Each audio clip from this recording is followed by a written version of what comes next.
Hey, hello again. It's Friday, November 4th, and time for the News Project Live on GNAT-TV's Facebook page.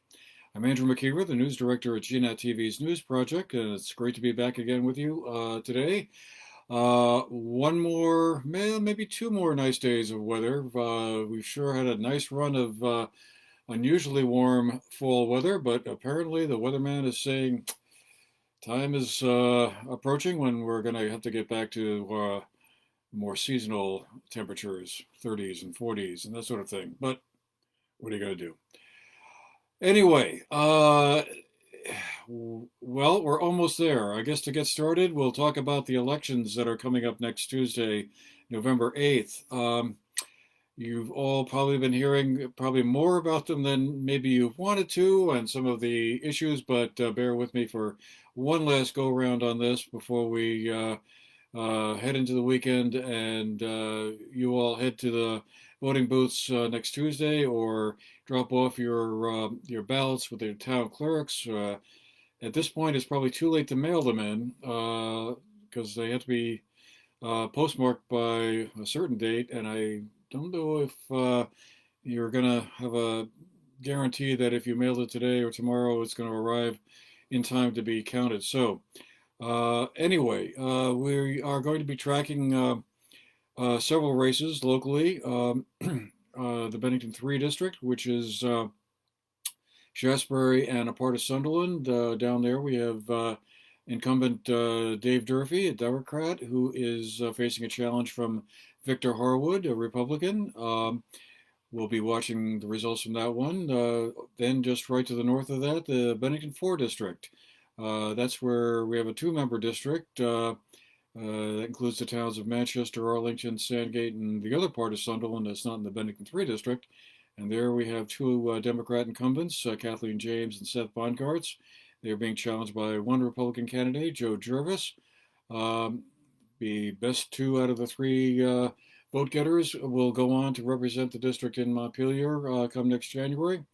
So that's one we'll be watching closely as well and posting some of the results perhaps that evening as we get them as they come in. And certainly next week we'll do a complete rundown of the races. We're also going to be following the district to the north of that, the Bennington Rutland 1 district. That's where we have two non-incumbents seeking to replace Linda Joy Sullivan. The state representative has been representing the district for the past 6 years. Um, Bill Giotti, a Republican, and Mike Rice, a Democrat, are competing for that seat, and one we'll be watching closely as well. We're also going to be paying attention to the Bennington County Sheriff's race. That's where we have three candidates.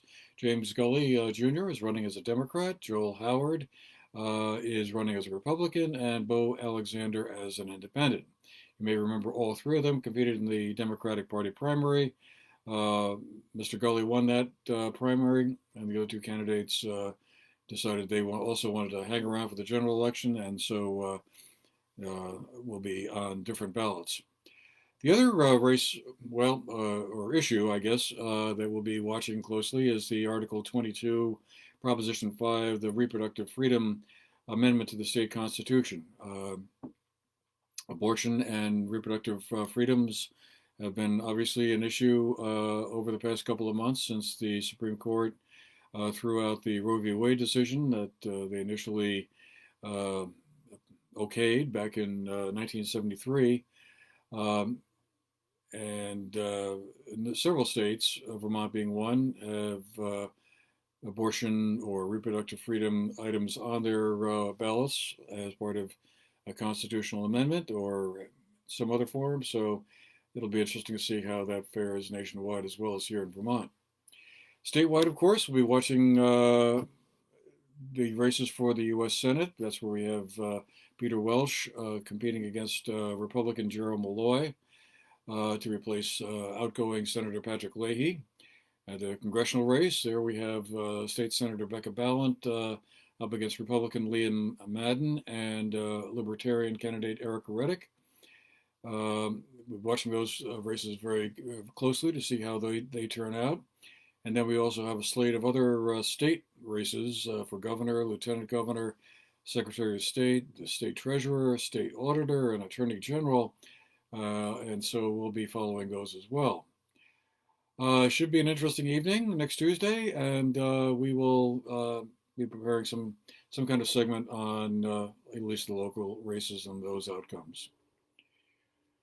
So, turning to other news that's current, the you may recall we did a segment a couple of weeks ago about a proposed bridge crossing over the west branch of the Battenkill by the River Walk and the town green, and a group of folks were hoping to obtain some municipal assistance from the town of Manchester to help defray the estimated $800,000 cost of uh, building that overcrossing that would extend roughly from Main Street across to the town green, uh, giving a very scenic view of that waterfall and the west branch of the Battenkill, and connecting, kind of be a little shortcut, I guess you could say. I wouldn't have to walk right around the corner there by the roundabout.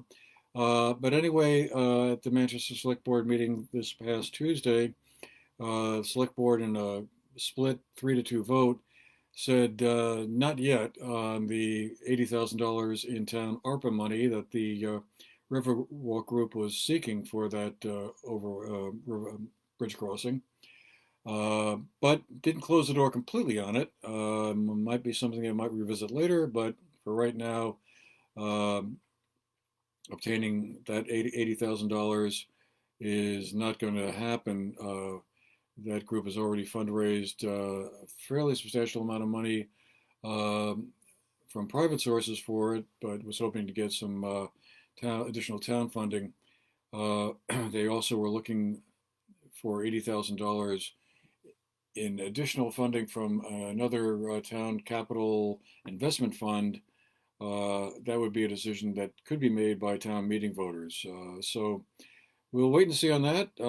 Again, not completely dead, but at this point, at least getting $80,000 in ARPA funds for that bridge crossing is not likely to happen.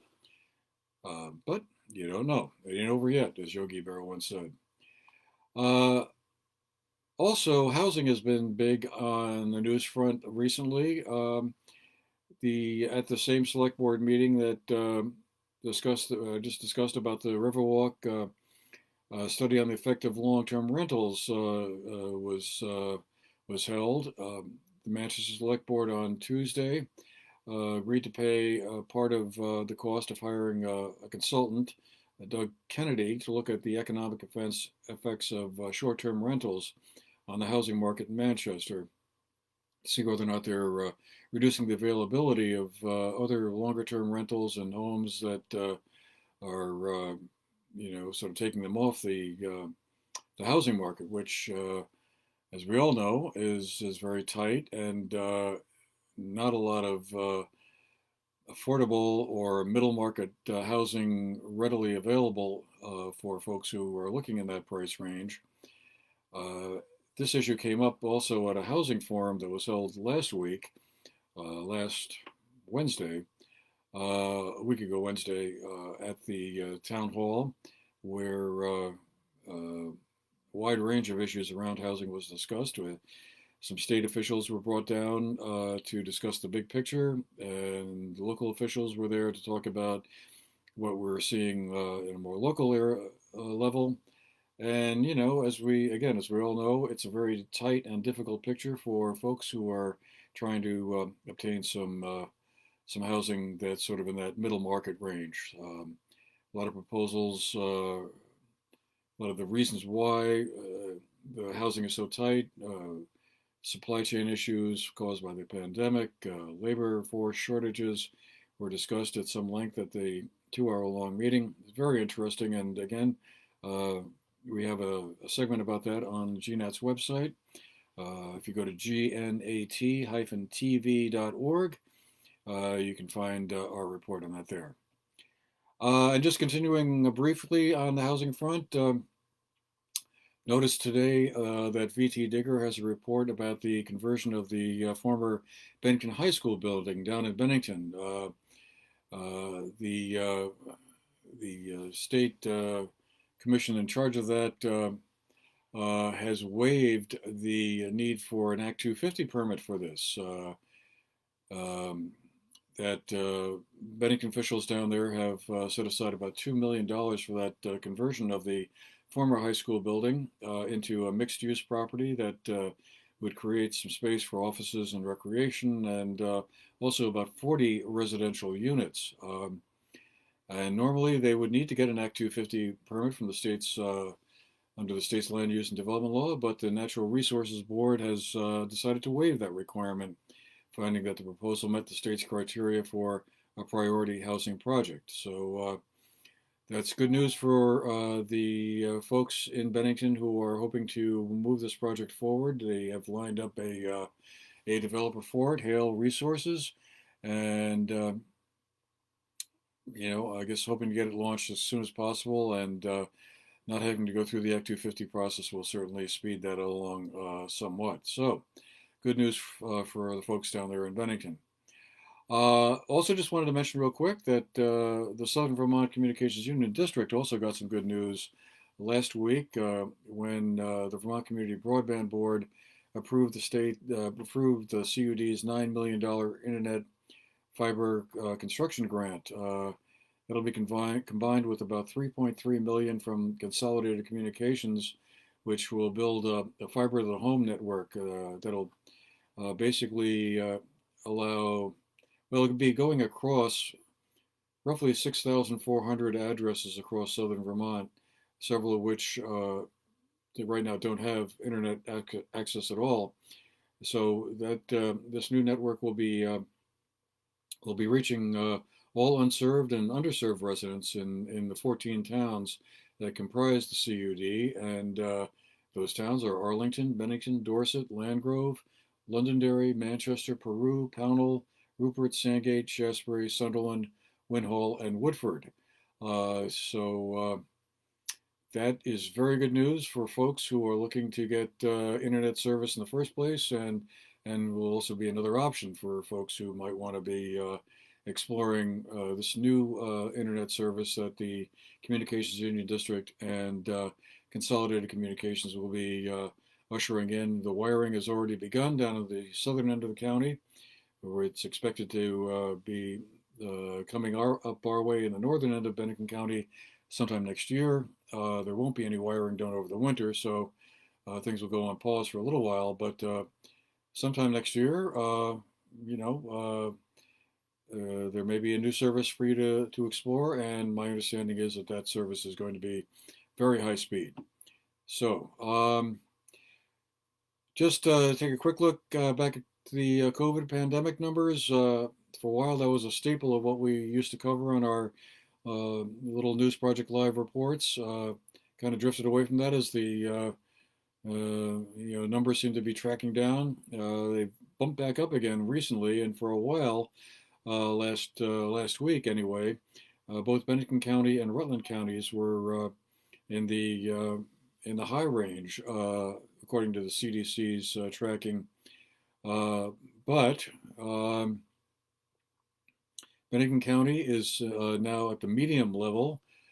So is Rutland County. Windham County remains in the low category, and the other 11 counties are also seeing more stable numbers as well.